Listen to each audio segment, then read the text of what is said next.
muito antigo, bem no comecinho do cristianismo, os cristãos ainda nem haviam sido reconhecidos oficialmente, e uma pessoa chamada Diogneto, que era uma pessoa muito importante, perguntou: quem são esses cristãos? E ele escreveu uma carta a Diogneto para falar quem eram os cristãos. Eu trouxe um trechinho dessa carta.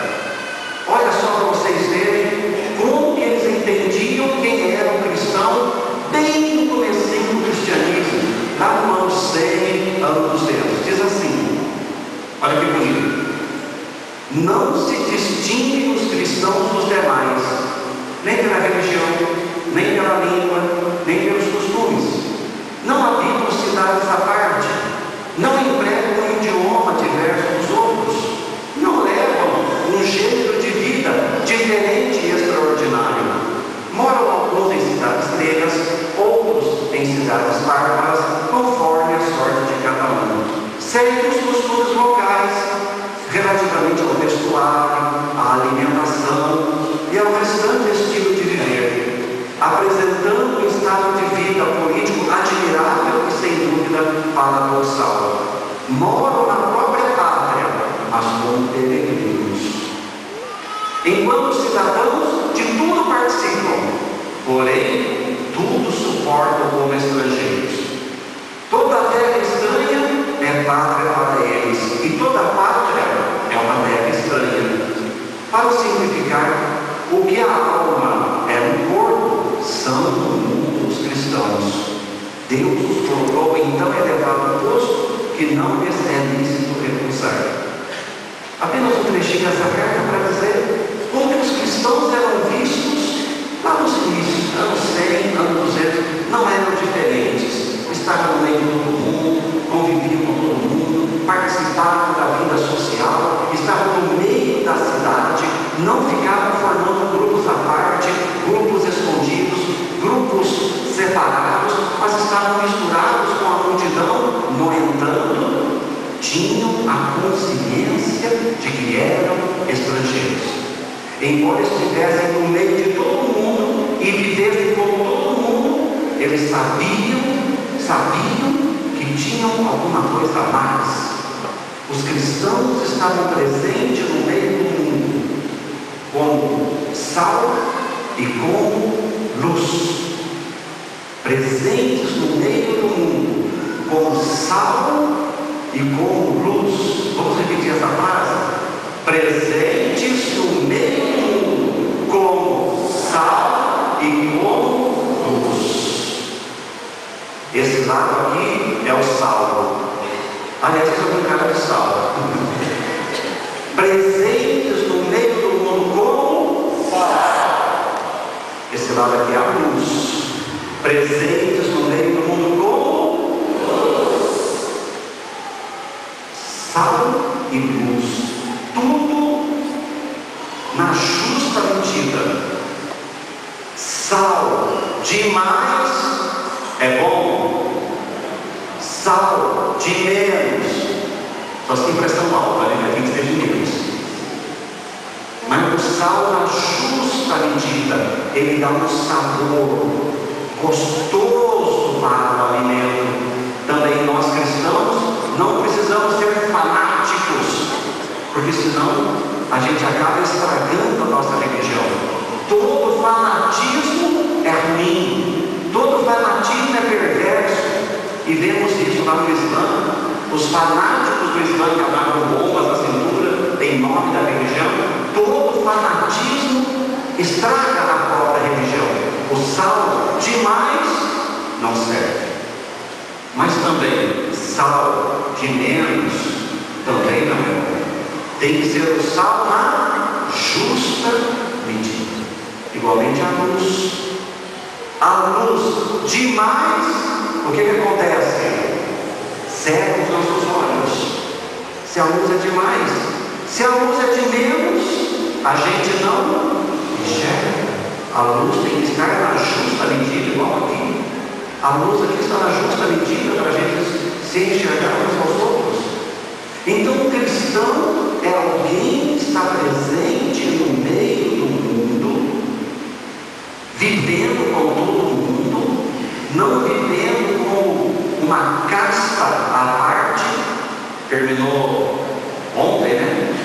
caminho das Índias, e lá tinha a questão das castas, o Opache, a nossa casta, os Dalits tinham para lá, a nossa casta fica para cá.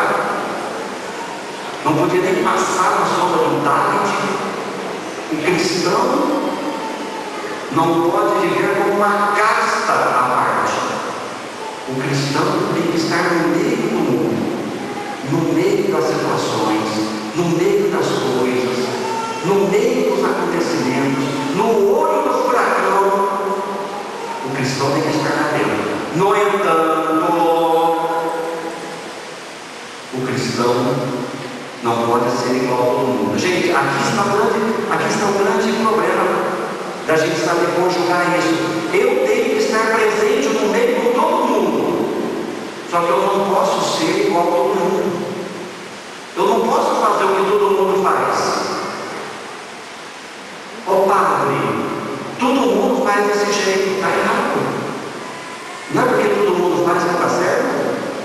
Temos que estar presente no meio do mundo, sim, no entanto, sendo diferentes, sendo sal e sendo luz. Estar presente no mundo, sendo sal e sendo luz, para que a nossa fé seja realmente uma fé eficaz. Eu vou terminar com a segunda leitura de hoje, belíssima. Mereceria um sermão à parte, a segunda leitura de hoje, de Tiago. Se puder colocar aí, vou saltar no show. Meus irmãos, do que adianta alguém dizer? Vamos ver, número 14 aqui, versículo 14. Meus irmãos, que adianta alguém dizer que tem fé quando não põe em prática? A fé seria então capaz de salvar? Olha só como que Tiago começa. O que adianta dizer que eu tenho fé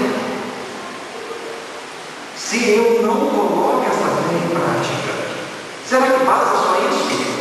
Basta as boas intenções? De boa intenção, o inferno está cheio. Não bastam as boas intenções. Eu vou dar maior força, conta comigo, pode contar comigo, eu vou estar lá amanhã, etc.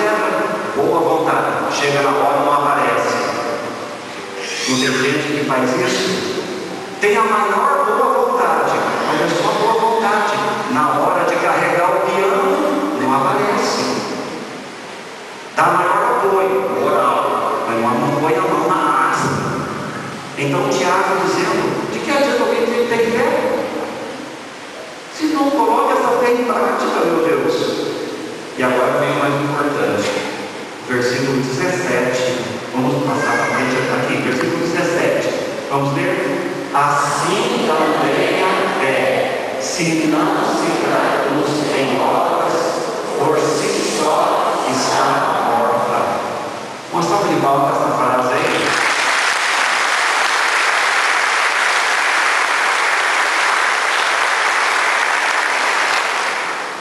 Se a fé não se traduz em obras, por si só ela está morta. Nós imediatamente pensamos obras de piedade, rezar o texto, ir na missa, comungar, fazer a oração do Santíssimo.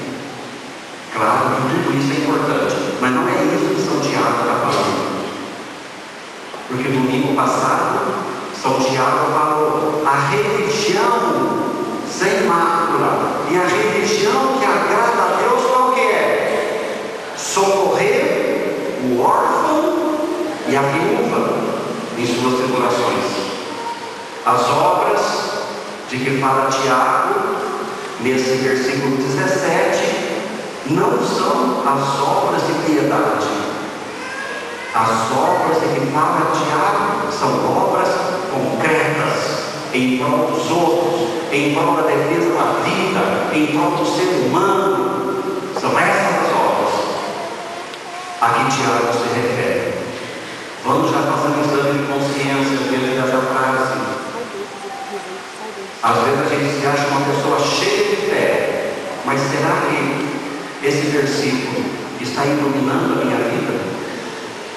Eu tenho traduzido a minha fé em serviço desinteressado à comunidade, na rua que eu moro, nos meus vizinhos, na pastoral que eu participo, no meu grupo, no Amigos de Bairro, no partido político, no sindicato da minha categoria. Eu tenho desenvolvido a minha fé nesse meio? Ou eu tenho me furtado disso tudo? A fé, se não se traduz em obras, diz Tiago,